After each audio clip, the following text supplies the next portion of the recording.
আসসালামু আলাইকুম, শুভেচ্ছা সহ আমন্ত্রণ জানাচ্ছি দেশের এবং দেশের বাইরে সকল দর্শক শ্রোতাকে চ্যানেল আই সংবাদ আয়োজন নিয়ে বার্তাকক্ষে রয়েছি আহমেদ মেহেদী হাসান। সংবাদের শুরুতেই চলুন জেনে নেওয়া যাক ফ্রেশ আটা, ময়দা, সুজি সংবাদ শিরোনাম। জুলাই সনদ বাস্তবায়ন ও গণভোটের সময় নিয়ে দলগুলোর অনড় অবস্থানে জাতীয় নির্বাচন চ্যালেঞ্জের মুখে মনে করেন বিশ্লেষকরা। গণভোটের সময় দ্রুত জানানোর পরামর্শ। জুলাই সনদ ও গণভোট ইস্যুতে দায়িত্বশীল আচরণ না করলে ফ্যাসিবাদ আবার ফিরে আসার আশঙ্কা, আন্দোলনের শক্তিগুলোকে ঐক্যবদ্ধ থাকার তাগিদ। এবং শখের বশে রঙিন মাছ চাষ করে ফরিদপুরের কিশোর রাহাতের সাফল্যের দৃষ্টান্ত, এলাকার বেকার যুবকদের জন্য অনুপ্রেরণা মন্তব্য।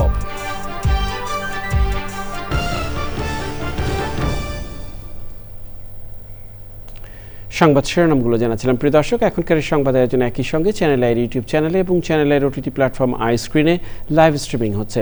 যা যাক বিস্তারিত সংবাদে। জুলাই সনদ বাস্তবায়ন প্রক্রিয়া এবং গণভোটের সময়সীমা নিয়ে দলগুলোর অনড় অবস্থান জাতীয় নির্বাচনকে চ্যালেঞ্জের মুখে ফেলবে বলে মনে করছেন বিশ্লেষকরা। তারা বলছেন, সই হওয়ার পর জুলাই সনদের কোনো পরিবর্তন করা হলে সেটি অবশ্যই দলগুলোকে জানানো উচিত। নির্বাচন কমিশন যাতে সংসদ নির্বাচন নিয়ে চাপে না পড়ে সেজন্য গণভোটের সময় দ্রুত জানানোরও পরামর্শ দিয়েছেন তারা। নাজিব বেগের রিপোর্ট। জুলাই সনদে সই করার পর সেটি বাস্তবায়নের পদ্ধতি নিয়ে মতবিরোধ চলছে রাজনৈতিক দলগুলোর মাঝে। বিএনপি বলেছে, সনদ বাস্তবায়নে ঐকমত্য কমিশনের সুপারিশ একপেশে। জাতীয় নির্বাচনের আগে গণভোট অনুষ্ঠানকেও অযৌক্তিক বলেছে বিএনপি। তবে নভেম্বরে গণভোটের দাবিতে অনড় জামায়াতে ইসলাম সহ কিছু সমমনা দল কর্মসূচিও পালন করছে। এ অবস্থায় দলগুলোর মতবিরোধ কেমন প্রভাব ফেলবে আগামী নির্বাচনে? যদি যার যার অবস্থানে অনড় থাকে তখন নির্বাচন করাটা চ্যালেঞ্জিং হয়ে যাবে। যে ইলেকশন কমিশন এখন অনেক আগের থেকেই তাদের যে প্রস্তুতি সেটা জাতীয় সংসদ নির্বাচন নিয়ে, এখন যদি গণভোট আসে তখন কি হবে, তাদেরকে আবার এটা নিয়েও ভাবতে হবে একই সঙ্গে। এই যে এলোমেলো অবস্থার মধ্যে যাতে কমিশন না পড়ে, এই জন্য যত তাড়াতাড়ি সম্ভব এটা একটা সুরাহা হওয়া দরকার। গণভোট করার ক্ষেত্রে চ্যালেঞ্জগুলো বিবেচনায় রাখার পরামর্শ দিয়েছেন বিশ্লেষকরা। জুলাই সনদ স্বাক্ষর হওয়ার পরে যদি সেই সনদের মধ্যে কোনো পরিবর্তন হয়ে থাকে, সেটা তো স্বাক্ষরের পরিবর্তন হওয়া তো ঠিক না। গণভোটের ক্ষেত্রে আমরা যেহেতু বলছি নির্বাচন কমিশনের প্রস্তুতির ব্যাপার, সরকারের নিরাপত্তা নিশ্চিত করার ব্যাপারগুলো আছে, নাগরিকের উপস্থিতির ব্যাপারও আছে। তো একটা গণভোটের জন্য কি পরিমাণ নাগরিক উপস্থিত হবে কিনা সেই বিষয়গুলো চ্যালেঞ্জ আছে। সুষ্ঠু নির্বাচনের স্বার্থে অনৈক্য দূর করতে সরকারকেই উদ্যোগী হওয়ার আহ্বান জানিয়েছেন বিশেষজ্ঞরা। নাজিব বিক, চ্যানেল আই, ঢাকা। জুলাই সনদ এবং নির্বাচন পদ্ধতি সহ বিভিন্ন বিষয়ে রাজনৈতিক দলগুলোর মধ্যে যে মতবিরোধ তা জাতীয় নির্বাচনকে ঝুঁকিতে ফেলতে পারে বলে মনে করেন ডাকসুর সাবেক 2 ও বর্তমান ভিপি। সর্বোচ্চ ছাড় দিয়ে দায়িত্বশীল আচরণ না করলে পতিত ফ্যাসিবাদ আবার ফিরে আসবে বলেও আশঙ্কা করছেন তারা। চ্যানেল আইয়ের সাথে একান্ত সাক্ষাৎকারে আন্দোলনের শক্তিগুলোকে ঐক্যবদ্ধ থাকার তাগিদ দিয়েছেন ডাকসু ভিপিরা। পরাগাজীমের রিপোর্ট। জাতীয় রাজনীতির গতিপথ নির্ধারণে ঢাকা বিশ্ববিদ্যালয়ের ছাত্র রাজনীতিকে গুরুত্বপূর্ণ বলে মানেন বিশ্লেষকরা। সেই ঢাকা বিশ্ববিদ্যালয়ের কেন্দ্রীয় ছাত্র সংসদ ডাকসুর ভিপিরা বর্তমান রাজনৈতিক পরিস্থিতি নিয়ে কথা বললেন চ্যানেল আইয়ের সঙ্গে। 1990-91 সেশনে জাতীয়তাবাদী ছাত্রদল থেকে ডাকসু ভিপি নির্বাচিত হন 90-এর স্বৈরাচার বিরোধী আন্দোলনের নেতা আমানুল্লাহ আমান। 28 বছর পর 2019 সালে ভিপি নির্বাচিত হন এর আগের বছর শুরু হওয়া কোটা সংস্কার আন্দোলনের নেতা নুরুল হক নূর। চলতি বছরের 9 সেপ্টেম্বরের ডাকসু নির্বাচনে ভিপি নির্বাচিত হন ইসলামী ছাত্র শিবির সমর্থিত ঐক্যবদ্ধ শিক্ষার্থী জোটের সাদিক কায়েম, যিনি জুলাই গণ অভ্যুত্থানে গুরুত্বপূর্ণ ভূমিকায় ছিলেন। দেশের বর্তমান রাজনীতিকে কিভাবে দেখছেন তারা? বিপ্লব পরবর্তী আমাদের সবার প্রত্যাশা ছিল শহীদদের আকাঙ্ক্ষার আলোকে একটি বৈষম্যহীন ইনসাফভিত্তিক বাংলাদেশ বিনির্মাণ করা এবং নতুন একটা রাজনৈতিক কালচার ডেভেলপ করা। আমাদের মধ্যে যেভাবে হচ্ছে একটা কনসেনসাস আসা দরকার, সে জায়গায় আমরা করতে পারি নাই। নিজেদের আদর্শিক দ্বন্দ্ব অথবা ছোটখাটো বিষয় নিয়ে নিজেদের মধ্যে আমরা বিভাজনে জড়িয়ে পড়ছি, যে কারণে ফেসিবাদের দোসররা বিভিন্ন ধরনের ষড়যন্ত্র এবং চক্রান্ত করার সুযোগ করছে। একটা জাতীয় ঐক্যমত কমিশন হলো, সেখানে প্রায় 8 মাস ব্যাপী আলোচনা করা হলো, কিন্তু শেষ দিকে এসে দেখেন এখন কিন্তু রাজনৈতিক দলগুলো জুলাই সনদের বাস্তবায়ন প্রক্রিয়া নিয়ে বিভক্ত, বিষয়বস্তুতেও বিপরীত মেরুতে। তো এইটা তো হওয়ার কথা ছিল না। নানা ধরনের বিতর্ক তুলে নানা ধরনের বক্তব্য দিয়ে, যেমন পিয়ার পদ্ধতি, যেটা সম্ভব না, এই ধরনের বক্তব্য দিয়ে এই নির্বাচনটা কেউ কেউ পিছানোর চেষ্টা করছে, কেউ কেউ ভণ্ডুল করার চেষ্টা করছে। রাজনৈতিক মতপার্থক্যের এই সময়ে নিজেদের করণীয় নিয়েও কথা বলেছেন ডাকসু ভিপিরা। রাজনৈতিক দলগুলো, একই সাথে অ্যাডমিনিস্ট্রেশন, নির্বাচন কমিশন, আমার সবাইকে একসাথে বসে সর্বোচ্চ তাদের ছাড় দিয়ে নিজেদের দায়িত্বশীল আচরণের মাধ্যমে আমাদের নির্বাচনটা কন্ডাক্ট করতে হবে। সরকার উপদেষ্টা পরিষদকে পুনর্গঠন, কারণ এই উপদেষ্টা পরিষদ নিয়ে রাজনৈতিক দলগুলো প্রশ্ন তুলছে। প্রশাসনের নিরপেক্ষতা নিশ্চিত করা না হলে, লেভেল প্লেইং ফিল্ড তৈরি না করা হলে, তাহলে তো সুষ্ঠু নির্বাচন হবে না। অতীতে স্বৈরাচার বিরোধী, ফ্যাসিস্ট বিরোধী আন্দোলনে যারা ঐক্যবদ্ধ ছিল, আগামীতে সকলে ঐক্যবদ্ধ থাকবে, এটি আমার বিশ্বাস, এবং ঐক্যবদ্ধ থেকেই আমাদেরকে আগামীতে নির্বাচনটা করতে হবে। গণতন্ত্র শক্তিশালী করা এবং নেতৃত্ব উঠে আসার প্রয়োজনেই ছাত্র সংসদ নির্বাচন প্রতি বছর হওয়া উচিত বলে মনে করেন ডাকসু ভিপিরা। পলিটিক্যাল কালচার ডেভেলপ করা। আজিম, চ্যানেল আই, ঢাকা। নির্বাচন কমিশনার মোহাম্মদ আনোয়ারুল ইসলাম বলেছেন, গণভোট জাতীয় নির্বাচনের আগে হবে না পরে হবে সেটি এখনও নির্বাচন কমিশনের নজরে আসেনি। পটুয়াখালীর সার্কিট হাউসে সাংবাদিকদের সঙ্গে মতবিনিময়ে তিনি বলেন, ফেব্রুয়ারিতে সংসদ নির্বাচন হবে, এই কর্মপরিকল্পনা ইতোমধ্যে প্রকাশ করেছে ইসি। সেই অনুযায়ী নির্বাচনের তফসিল ডিসেম্বরের প্রথম ভাগে ঘোষণা করা হবে। মতবিনিময় অনুষ্ঠানে ছিলেন নির্বাচন কমিশন সচিবালয়ের সিনিয়র সচিব আক্তার আহমেদ, অতিরিক্ত জেলা ম্যাজিস্ট্রেট তারেক হাওলাদার এবং অন্যরা।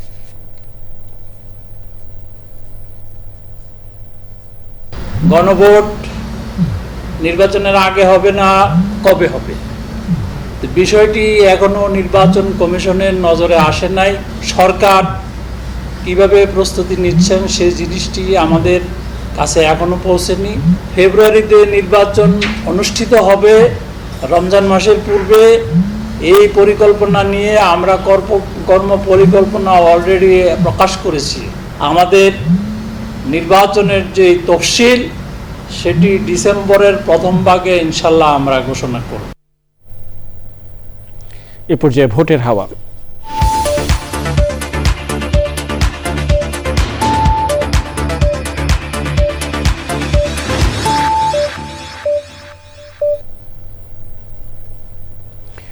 আসন্ন জাতীয় সংসদ নির্বাচনকে ঘিরে সারা দেশে বইছে নির্বাচনী হাওয়া। দীর্ঘদিন পর অবাধ সুষ্ঠু একটি নির্বাচন প্রত্যাশায় সবখানেই চলছে আলোচনা।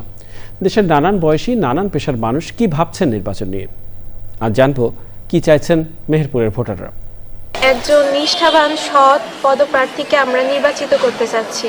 তো আমরা চাই যে ভোট যেহেতু আনন্দ, আমরা ভোটের সারথি হতে চাচ্ছি। যে প্রার্থী আমরা জনগণের ভালোবাসার যদি কোনো প্রার্থী যদি আমরা পাই, তাকে ভোট দিয়ে অবশ্যই নির্বাচিত করব বলে আমরা সাধারণ মানুষ, সাধারণ বাঙালির সাধারণ ভোটার হিসাবে মনে করি। আমার বোঝার বয়স হয়েছে এবং আমি আবার প্রথম ভোট দেব, তাই আমি চাই এমন একজন নিষ্ঠাবান ব্যক্তি জয়যুক্ত হোক, যে আমাদের জনগণের পাশে থাকবে এবং আমাদেরকে বুঝবে এবং শিক্ষার উন্নয়ন করবে, দেশের উন্নয়ন করবে, জনগণের উন্নয়ন করবে। এমন একজনকে ভোট দিতে চাই যিনি আমাদের তরুণীদের জন্য কাজ করবে, তরুণীদের জন্য, যিনি আমাদের শিক্ষার অগ্রসর আরও বৃদ্ধি করবে। বিগত সরকারের অন্যায় অত্যাচারের কারণে রাতের ভোট, দিনের ভোট এইভাবে হওয়ার কারণে কোনো ভোট দিতে পারিনি। তাই সামনে মানুষ মুখিয়ে আছে, মেহেরপুরের মানুষ তথা বাংলাদেশের মানুষ একদম মুখিয়ে আছে যে আমরা ভোট দেব। আমরা ভোট দেব মেহেরপুরের যে যোগ্য ব্যক্তি, সৎ, বা আমাদের খোঁজ খবর নেবে, আমাদের সবসময় পাশে থাকবে, যে সে আসলে তো আমরা তাকে ভোট দেবো না, সৎ দেখে শুনে তারপরে তাকে আমরা ভোট দেবো। প্রত্যেকটা পাড়াতে উন্নয়ন করবে, তাকেই আমি ভোট দিব। এখনো সেভাবে আমার ভাবা হয়নি কাকে দিব, তবে চেষ্টা করব যেন সে ভালো প্রার্থী কিংবা ভালো ভোট আমাদের পাড়ার কাজ করে সে ধরনের। দেশে যে ভালো কাজ করবে, যে সুন্দর প্রার্থী হবে, সমাজ সেবক, দেশের লোক তাকে চাবে, আমরা তার সত্যর পক্ষে, আমরা মিথ্যার পক্ষে না, দুর্নীতির পক্ষে না। যাওয়া যাক অন্যান্য সংবাদে। মুন্সিগঞ্জে ঢাকা মাওয়া এক্সপ্রেসওয়েতে 5টি সড়ক দুর্ঘটনায় এক মোটরসাইকেল আরোহী নিহত হয়েছেন। আহত হয়েছেন 4 জন। শুক্রবার রাতে শ্রীনগরের ধামলা ও উমপাড়া এবং সিরাজদি খানের কুচিয়া মোড় এলাকায় দ্রুতগতির কারণে একই স্থানে 3টি সড়ক দুর্ঘটনা ঘটে। শ্রীনগর দোহার আঞ্চলিক সড়কের ওয়াসা রোড সংলগ্ন ধামলা এলাকায় গাড়ির ধাক্কায় ঘটনাস্থলে মোটরসাইকেল আরোহী ওয়াসার কর্মরত ইঞ্জিনিয়ার শামীম রেজার মৃত্যু হয়। মোটরসাইকেল আরোহী আরেক ইঞ্জিনিয়ার গুরুতর আহত হন। এক্সপ্রেসওয়ের ওমপাড়া এলাকায় 2টি দুর্ঘটনা ঘটে। এতে মাইক্রোবাস সহ 5টি গাড়ি দুর্ঘটনার শিকার হয়। Sreenagar fire service station officer Dewan Azad Hossain জানান, উদ্ধার অভিযান চালাচ্ছেন ফায়ার সার্ভিস এবং সিভিল ডিফেন্স। ফরিদপুরের কিশোর মোহাম্মদ মুসাদ্দিক মণ্ডল রাহাত রঙিন মাছ চাষে গড়েছেন দৃষ্টান্ত। শখের বসে শুরু করে শৌখিন মাছের চাষ মাত্র 7 বছরেই তাকে এনে দিয়েছে ব্যাপক সাফল্য। তার এই উদ্যোগ এখন এলাকার কিশোর এবং বেকার যুবকদের জন্য অনুপ্রেরণার উদাহরণ হয়ে উঠেছে। বিস্তারিত জানাচ্ছেন শাইখ সিরাজ। ফরিদপুর সদর উপজেলার দয়ারামপুর গ্রামের কিশোর মোহাম্মদ মুসাদ্দিক মণ্ডল রাহাত উচ্চ মাধ্যমিকের ছাত্র। লেখাপড়ার ফাঁকে ইউটিউব দেখে রঙিন মাছ চাষে উদ্বুদ্ধ হন 2018 সালে। তখন তিনি 7ম শ্রেণীতে পড়তেন। সাইফুল্লাহ গাজীর চ্যানেলের একটা প্রতিবেদন দেখি, আপনার একটা প্রতিবেদন দেখি। ওটা দেখার পর মূলত আমার এটার প্রতি একটা চরম একটা আগ্রহ কাজ করে। তখন দেখা যাচ্ছে যে স্কুলের টিফিনের টাকা বাঁচিয়ে মূলত তখন করা হতো। এখন তার খামারে আছে 20 প্রজাতির মা মাছ আর বাহারি প্রজাতির রঙিন মাছ। বর্তমানে 10টি পুকুর এবং 50টি চৌবাচ্চায় কয়েক একর জমির খামারে আছে লাখ লাখ টাকার অ্যাকুরিয়াম ফিশ। এখানটাতে 1-1.5 হাজারের মতো মাছ আছে। এই 1-1.5 হাজার মাছের মূল্য কত হবে? 500 টাকা পিস আর কি যাবে এগুলো। এক পিস মাছ বিক্রি করার থেকে শুরু করে এখন একটা ডিলারকে আমি দেখা যাচ্ছে 5,000-10,000 মাছ দিই একজন। এরকম বাংলাদেশ অসংখ্য ডিলার আছে। শৌখিন মাছের সম্ভাবনার পাশাপাশি কিছু সংকটের কথাও বললেন এই উদ্যোক্তা। আমাদের তো কোনো শক্তিশালী বা সুনির্দিষ্ট কোনো সংগঠন নেই, যার জন্য আমরা তো আমাদের দাবিগুলো, আমাদের কথাগুলো আমরা উপস্থাপন করতে পারছি না। যখন আমি বাজারে মাছ দিচ্ছি তখন আমার দেখা দেখি অন্যজন আমার সাথে প্রতিযোগিতা সৃষ্টি করতে যে সে আরো 2 টাকা মাছের দাম কমিয়ে দিচ্ছে। এভাবে আসলে বাজারে মাছের দামটা কমে যাচ্ছে। 7 বছর আগে বাণিজ্যিকভাবে রঙিন মাছ চাষের যে স্বপ্ন রাহাত বুনেছিল তাই সে সফল হয়েছে কিছুটা। এখন শুধু তাই নয়, তার এই হ্যাচারি থেকে যে সমস্ত পোনাগুলো সারা বাংলাদেশের বিভিন্ন প্রান্তে ছড়িয়ে যাচ্ছে, সেখানেও নতুন নতুন চাষি তৈরি হচ্ছে রঙিন মাছ চাষের জন্যে। একে আরও সম্প্রসারণ করার জন্যে এবং সহায়তা দিয়ে শক্তিশালী করার জন্য এই ক্ষেত্রটিকে দরকার সরকারের নীতি সহায়তা এবং এই রঙিন মাছ চাষিদের একত্রিত হয়ে একটি সংগঠন, যে সংগঠন সরকারের সাথে এই বিষয়ে আলাপ আলোচনা করে এটি টেকসই বাণিজ্যের রূপ দিতে পারে। ফরিদপুরের দয়ারামপুরের রাহাতের রঙিন মাছের খামার থেকে শাইখ সিরাজ, চ্যানেল আই। প্রিয় দর্শক, এ নিয়ে বিস্তারিত প্রতিবেদন দেখবেন আজ রাত 9টার সংবাদের পর হৃদয় মাটি ও মানুষ অনুষ্ঠানে। আর এই সাথে সময় হলো কিছুক্ষণের বিরতি নেবার।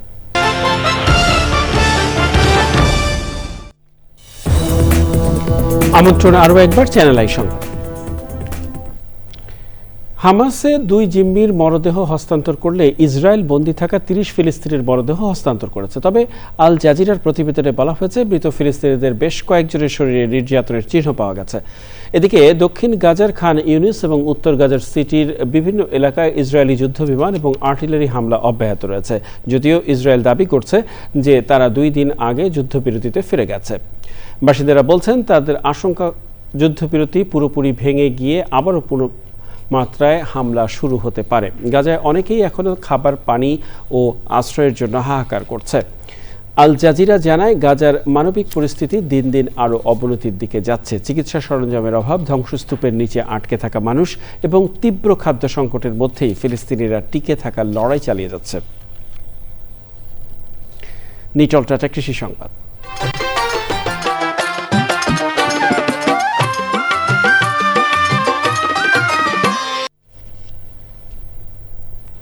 মেহেরপুরে এবার লাউ চাষ করে আর্থিকভাবে লাভবান হয়েছেন চাষিরা। বিঘা প্রতি 25 থেকে 30 হাজার টাকা খরচ করে 70 থেকে 80 হাজার টাকার লাউ বিক্রির আশা তাদের। মেহেরপুর প্রতিনিধি গোলাম মোস্তফার রিপোর্ট। মেহেরপুরে নানা ধরনের সবজির সাথে চাষ হচ্ছে লাউ। দাম ভালো পাওয়ায় লাভবান হচ্ছেন চাষিরা জানায় লাউ চাষে প্রথমবার বিঘা প্রতি 25 থেকে 30,000 টাকা খরচ হলেও একই সরঞ্জাম দিয়ে পরবর্তীতে আরও 2বার চাষটি করা যায়। ফলে পরবর্তী 2 মৌসুমে প্রতি বিঘা জমিতে 8 থেকে 10,000 টাকা খরচ করে লাউ উৎপাদন করা সম্ভব। বন্যার কারণে সব ডুবে গেছে, আমাদের মেহেরপুর জেলাটা উঁচা, এই কারণে আমরা বিভিন্ন সবজি আর আবাদ করতে পেরেছি। তো যাই হোক, আমরা এতে লাভবান হতে পেরেছি। দাম ভালো পাওয়ার কারণে আমাদের হয়তো 70-80 হাজার টাকা করে বিঘা প্রতি লাউয়ের দাম আমরা পাইছি। লাউ বাজারজাত করার শুরুতে প্রতি পিস লাউ 45 থেকে 50 টাকায় বিক্রি হলেও এখন বিক্রি হচ্ছে 20 থেকে 25 টাকায়। লাউ বিক্রয় করতে তেমন কোনো সমস্যা হয় না, কেননা পার্টি আসে এখান থেকে লাউ কেটে তারা নিজ দায়িত্বে বস্তা করে তারা নিয়ে টাকা দিয়ে চলে যায়। দামও মোটামুটি ভালো, বুঝছেন। একদিক থেকে চাষের সমস্যা, সে হলো সার আর বিষটা যদি একটু দাম কমায় তাহলে চাষে উন্নয়ন দিকে আগাতে পারবে। কৃষি বিভাগ জানায় মেহেরপুরে উঁচু জমি হওয়ায় সব ধরনের সবজি চাষে সফল হচ্ছেন চাষিরা। কৃষকরা লাউ চাষ করে লাভবান হচ্ছে এবং মেহেরপুরের লাউ বাংলাদেশের বিভিন্ন অঞ্চলে রপ্তানি হচ্ছে। আমরা কৃষকদেরকে লাউয়ের আবাদ বৃদ্ধি করার জন্য পরামর্শ দিয়ে যাচ্ছি। কৃষি বিভাগের হিসাবে জেলায় 6,000 হেক্টর জমিতে নানান ধরনের সবজি চাষ হয়েছে। এর মধ্যে লাউ চাষ হয়েছে 280 হেক্টর জমিতে। মেহেরপুর থেকে গোলাম মোস্তফা, চ্যানেল আই। প্রকৃতি সংবাদ।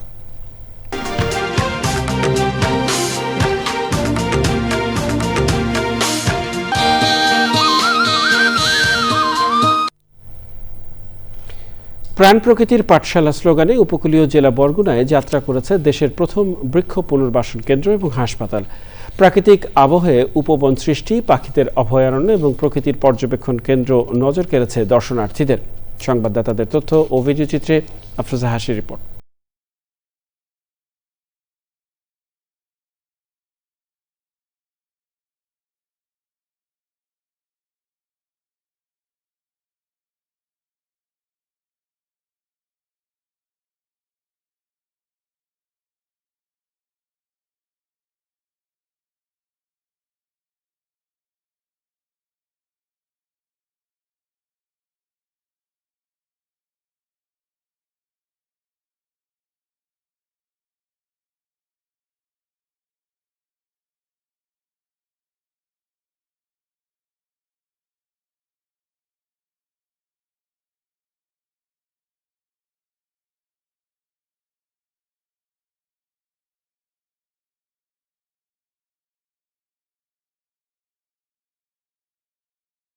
ট্রি হাউস, ট্রি হসপিটাল তৈরি করেছে, খুবই ভালো লাগছে, মুগ্ধ হয়ে গেছি। এমন উদ্যোগে তৈরি হয়েছে ইকো ট্যুরিজমের সম্ভাবনা। নানাভাবে কাজ করতে গিয়ে দেখেছি যে অনেক গাছ অনেক সময় আমাদের অনিচ্ছা সত্ত্বেও কেটে ফেলতে হয় এবং সেটি খারাপ লাগে। এরকম অনেক গাছ আছে, সেসব গাছ মালিকরা প্রায় এখানে দেখতে আসেন, সেসব গাছে দেন। এটা আসলে খুবই ভালো একটি উদ্যোগ। আমি মনে করি এই উদ্যোগটি যেহেতু বরগুনাতে প্রথম লোকালিটা বাস্তবায়ন করা হচ্ছে, এই উদ্যোগটি যদি সারা বাংলাদেশে আমাদের এই ধরনের বেসরকারি উদ্যোক্তারা যদি এটা এগিয়ে আসেন, আমার মনে হয় এই ধরনের প্রচুর গাছকে আমরা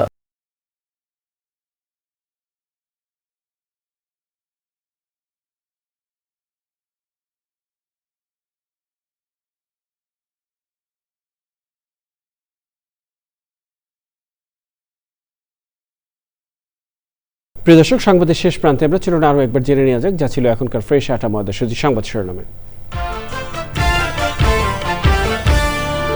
জুলাই সনদ বাস্তবায়ন এবং গণভোটের সময় নিয়ে দলগুলোর অনড় অবস্থানে জাতীয় নির্বাচন চ্যালেঞ্জের মুখে মনে করেন বিশ্লেষকরা। গণভোটের সময় দ্রুত জানানোর পরামর্শ।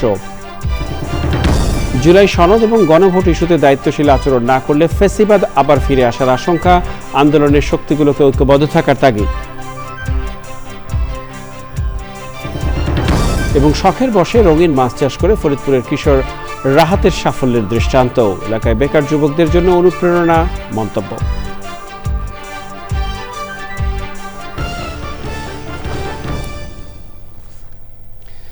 প্রিয় দর্শক, এর সাথে শেষ করছি এখনকার সংবাদ আয়োজন। সংবাদে এতক্ষণ আমাদের সাথে থাকার জন্য সংবাদ টিভির সবার পক্ষ থেকে আপনাদের আবারও শুভেচ্ছা।